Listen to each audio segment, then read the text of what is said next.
This is Steve. Steve is an entrepreneur. This is Steve's team that he's worked very hard to put together. Their product is extremely promising, but Steve's team needs to grow.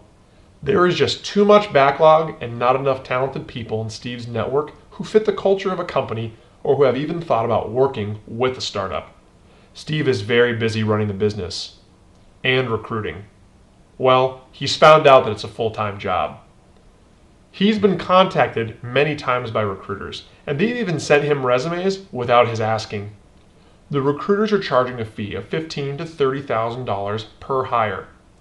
If Steve paid $15,000 to hire one person, it would surely drain the company's capital and put them at risk of closing up shop, laying others off, or being forced into giving up some of the company to investors.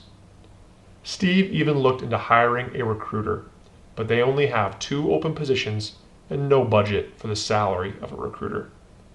Steve discovers the Startup Talent Consortium, a program which allows startups to lease a recruiter and share that recruiter with 4 or 5 other startups just like Steve's. The program is so lean that each company is actually directly paying a portion of the recruiter's salary. Without each of them being involved, the recruiter would sadly go hungry. The recruiter selected to the specific consortium will share their time and focus between each company and work up to 2 of the startup's positions each month.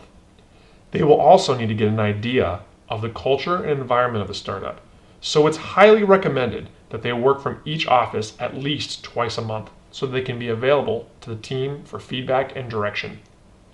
Being a part of a consortium also means that Steve has access to network with the other startups that are sharing the same recruiter.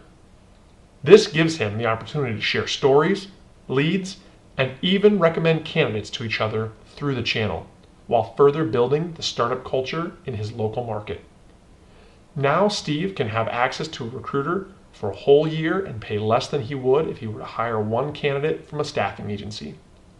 Steve's company is now growing better than ever and even took no financial risk by using Startup Talent Consortium. The world is now a happier place.